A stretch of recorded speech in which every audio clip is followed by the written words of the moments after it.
Satyabhama Institute of Science and Technology, Chennai.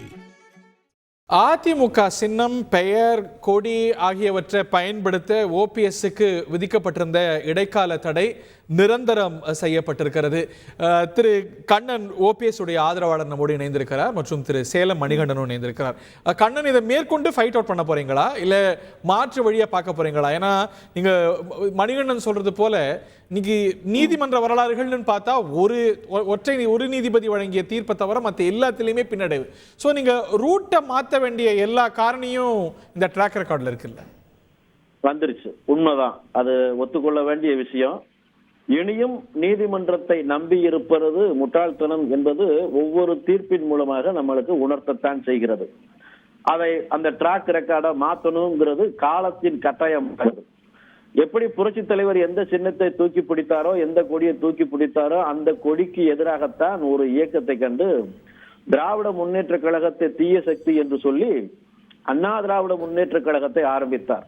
அது போல இல்ல, நீங்க அவரோட ட்ராக் ரெக்கார்டை சுட்டி காட்டுறீங்க. இன்னைக்கு இந்த திசையில தான் நீதிமன்ற வழக்குகள்லாம் போயிட்டு இருக்கு, சட்ட போராட்டம் இருக்கு. அப்படிங்கும் போது நீங்க ஒரு 1.5 வருஷம் இருந்தது, இதெல்லாம் தேவர் இண்டிகேஷன்ஸ், தேவர் வெரி கிளியர். நீங்க ஒரு தனி இயக்கம் ஆரம்பிச்சு தினகரன் போல ஒரு தனி குடுத்தனம் ஆரம்பிச்சிருந்தீங்கன்னா இன்னைக்கு உங்களுக்கு ஒரு சின்னம் இருந்திருக்கும், கட்சி இருக்கும். இன்னைக்கு நீங்க பிஜேபி கூட்டணியில இருக்கிறீங்க, என்னவா இருக்கிறீங்க? கட்சியா இருக்கிறீங்களா, குழுவா இருக்கிறீங்களா, அவங்க சின்னத்துல போட்டியிட போறீங்களா? What are you, what entity are you அப்படிங்கறதே தெரியல. இன்னைக்கு நீங்க 30 நாள் இருக்கு, நீங்க கட்சியா, குழுவா, இல்ல ஒரு பாஜகவுடைய ஒரு அங்கமா? What are you? Anna Dravida Munnetra Kazhagam தொண்டர்கள் உரிமை மீட்பு குழு என்கிற பேர்ல இப்ப நாம கழகத்தின் தொண்டர்களின் உரிமையை அதிமுகவிலிருந்து மீட்டு கட்சியை தொண்டரின் கழகமாக மாற்ற வேண்டும். உங்களுக்கு கட்சி ஆரம்பிக்கிறதுக்கு நேரம் இருக்கா? நீங்க கூட்டணி கட்சியா இல்ல என்ன? ஒரு குழு ஒரு கூட்டணியில இருக்க முடியாது இல்ல, ஒரு கட்சி இருக்கலாம். இப்ப ரொம்ப குறுகலான நேரம் தான், ரொம்ப குரூஷியலான டைம் தான். எந்த முடிவையும் தீர்க்கமா திடமா யோசித்து எடுக்கக்கூடிய அளவிற்கு நேரம் இல்லைதான். ஆனால் சோதனைகளை சாதனையா மாத்தினாத்தான் வெற்றி, சூழ்ச்சிகளை வெற்றிகளா செய்வதுதான் நமக்கு இப்பொழுதான தேவை. அதனால எண்ணற்ற சோதனைகளை நிச்சயம் சாதனையா மாற்றுவார் ஒருங்கிணைப்பாளர். எத்தனையோ எதிரிகளின் சூழ்ச்சிகளை வெற்றிகளா மாற்றித்தான் காட்டுவார். அதற்குத்தான் தொண்டர்கள் உரிமை மீட்பு குழு என்பது அண்ணா திராவிட தொண்டர்கள் முன்னேற்ற கழகமாக கூட மாறலாம். மாறுவதற்கான அவகாசம் உங்களுக்கு இருந்தது இல்ல? நீங்க ஒரு கட்சியை உருவாக்குறதுக்கோ, நீங்க ஒரு அமைப்பா உங்களுடைய சுயாதீனமா செயல்படுறதுக்கான எல்லா டைம் ஸ்பேஸும் ஒரு 1.5 வருஷம் இருந்தது இல்ல? அந்த நேரத்துல விழிச்சிருக்கலாம் இல்ல? தினகரன் அப்படித்தானே போனார். இல்ல, இப்ப அதிமுகவுக்கு தேவை பாராளுமன்ற தேர்தலா சட்டமன்ற தேர்தலா என்றால் சட்டமன்ற தேர்தல் தான் பிரதானம். பாராளுமன்ற தேர்தலில் எவ்வளவுதான் கட்சியை கைப்பற்றினாலும், கட்சியை நாம் தான் என்று சொன்னாலும் பாரத பிரதமராக நாம் ஆகிவிட முடியாது. பாரத பிரதமர் யார் வருகிறார்களோ அவருக்கு சப்போர்ட் தான் பண்ண வேண்டியிருக்கும். அதே சூழ்நிலையில் இப்பொழுது இந்த பாராளுமன்ற தேர்தலின் மூலமாக இந்த தொண்டர்களின் உரிமை மீட்பு குழுவிற்கு எவ்வளவு வாக்கு சதவீதம் வருகிறது, குறைந்த இடமே என்றாலும் அதை வெற்றி பெறுவதற்கான வியூகத்தை வகுத்து ஒரு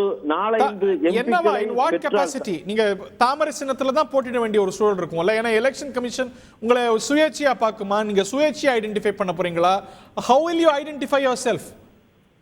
தாமரை சின்னமா சுயேட்சை சின்னமா, எதன் அடிப்படையில் எப்படி நிற்க வேண்டும் என்பதை கழகத்தின் ஒருங்கிணைப்பாளர் நிச்சயமாக ஓரிரு தினங்களில் முடிவு செய்து விடுவார்.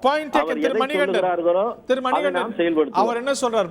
இந்த சினிமா எல்லாம் சொல்லுவாங்க, போங்கடா ஆண்டவனே நமக்கு கூட இருக்கிறாங்க மாதிரி, ஆள்பவரே அவங்க கூட இருக்கிறாங்கல்ல. So lot of magic possible இல்ல. ஹரி, 4 நாளைக்கு முன்னாடி இதே நம்ம புலவர் கண்ணன் நான் கலந்துகிட்ட ஆயுத எழுத்து அப்படியே ஒரு தடவை ரீகால் பண்ணி நம்ம நேயர்களுக்கு எல்லாம் போட்டு காட்டுங்க. ஒருபோதும் தாமரை சின்னத்தில் போட்டியிட மாட்டோம், இரட்டை இலை சின்னத்துல தான் போட்டியிடுவோம்னு சூழலிட்டாரு புலவர். அப்புறம் இப்ப சொல்றாரு சுருதி இறங்கி போய் காத்து போன பலூன் மாதிரி பதவியில அந்த பொன்முடி மாதிரி மாட்டி கட்சி அதுக்கு ஆளுநர் பதவி பொன்முடி ஒருபோதும் அமைச்சராக முடியாது. அரசியல் அப்புறப்படுத்த பன்னீர்செல்வம் ஒருபோதும் தமிழக அரசியல் மீண்டும் தலையெடுக்க முடியாது. அதுதான் உதாரணம். இப்ப நான் தான் சொன்னேன்ல, இவங்களுக்கு ஒரே போக்கிடம் தாமரை. என்னைக்கு கழுத்துல காவி துண்டை போட்டுக்கிட்டு பிளைட் ஏறி போய் குஜராத்ல போய் வாழ்த்து தெரிவிச்சாரோ, இவங்களுக்கு ஒரே கடைசி போக்கிடம் புகலிடம் தாமரை தாமரை தாமரை. நில்லப்பா, நின்னு உங்களுடைய வாக்கு செல்வாக்கு அப்படியே ஜெயிச்சு காட்டுங்க. உங்களுக்கு அதுலயும் 1.25 இடம் தான் தருவாங்க, 4 இடம்லாம் தர மாட்டாங்க. நீ ஜெயிச்சு காட்டு, இல்ல உங்க தலைவர் ஒரே தலைவர் கூட 4 பேர் இருக்கிறீங்களா, போட்டு உங்க பையன் நிக்க வச்சு 4 எம்பிக்களை காட்டு, ஒட்டுமொத்த அதிமுக உங்களுக்கு சரண்டர் ஆகிப்படியா அரி. இதுல இருந்து அப்புறப்படுத்தப்பட்ட ஒரு மனிதர், காலத்தால் அதிமுக கழித்தெறியப்பட்ட ஒரு நபர், அதிமுகவுக்கு தொடர்ந்து துரோகம் செய்வதையே தன்னுடைய தொழிலாக கொண்டுள்ள ஒரு நபர். அவரு பேசுறது போய் நீங்க தாமரதானா கண்ணன் சவால்லாம் விடுறாரு சுருக்குமா. அதாவது மணிகண்டன் சவால் விடுவாரு, மணிகண்டன் ஒரு நாளைக்கு என்னென்ன பேசுவாருங்கிறது நம்மளுக்கு தெரியும். நாளைக்கே பிஜேபியில கூப்பிட்டா சரண்டர் ஆகி மோடி தான் வேண்டும், மீண்டும் அவர் தான் வேண்டும் சொல்லி அங்கன பல்ட்டி அடிப்பாரு. மணிகண்டன் பல்ட்டிக்கெல்லாம் நான் அடிக்க முடியாது. பழனிசாமியை வீழ்த்த வேண்டும் என்றால் தாமரை அல்ல, எந்த ஆயுதத்தையும் கையில் எடுக்குவதற்கு நாங்கள் தயங்க மாட்டோம். ஓகே, பாப்போம் யாருக்கு என்ன ஆயுதம் என்ன சின்னம் கிடைக்க போகுது. வரக்கூடிய நாட்கள் ரொம்ப சுவாரஸ்யமானவை, பொறுத்து பார்க்கலாம். வணக்கம். Satyabhama Institute of Science and Technology, Chennai.